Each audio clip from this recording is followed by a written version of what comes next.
Euskaldian sartu aurretik nahi nuen baino txikiagoa zen, ze euskarazen hobeto ezagutu nahi nuen lagun berria. Polonian hasi nintzen euskara ikasten, gero jarri nuen Londresen, eta azkenean etorri nintzen Gasteizera euskara ikastera.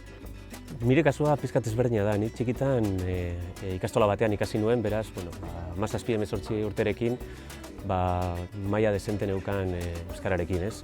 Baina gero, denbora pasa dela eta esarian, pizkanaka galtzen joaten da, ez? Eta orain 8 urte nire semea jaio zen, eta jaio zenean erabaki nuen berarekin euskaraz hitz egin nahi nuela, eta berriro ere klika egin behar nuela, eta euskaltegian sartu nintzen, eta orain arte.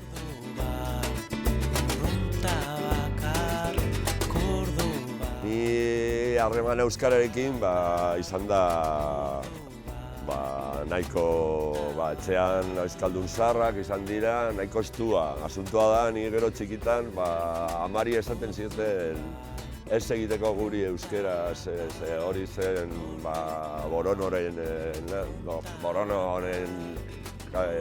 hori. Eta egiteko gazteleraz. Hortik hasi nintzen galtzen eta ni ohitura galtzen, eta naiz eta ulertu eta aitak saiatu zen jarraitu horrekin, estua izan da nire harremana euskararekin, baina galdu nuen eta gero, banukan hori, pendiente hori, nahi nuena ulertu baina hitz egin inoiz. Beraz, hori izan da, euskararekin harremana asko, baina ni galduta.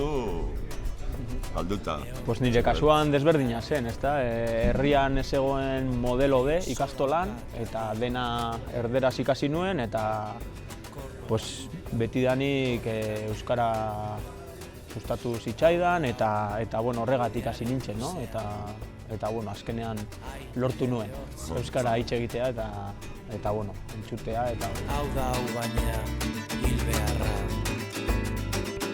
heldu baino lehen. Nik ikasi nuen A ereduan, hemen Gasteizen, San Bidatorren, eta euskara pixka bat ikasi genuen, baina azkenean ez zen posible euskara garatzea eta elkarrizketa bat normala konta edukitzea. Eta gero ja jun nintzen Bartzelonara karrera ikastera, eta ja ahaztu zitzaidan euskara. Zegin apurra. Etorri nintzenean berriro Gasteizera bizitzera eta lanera, ja erabaki nuen garaia zela euskara ikasteko serio. Oso ondo. Nik gure eskolan euskaraz ez zuten irakasten. 8 urterekin hasi nintzen eskolaz kanpoko ekintza batean, baina urtero ikasten genuen puska bera. Errepikatzen zen etengabe. Neukan harremana bazen maitasunarena, baina ez jakitearena.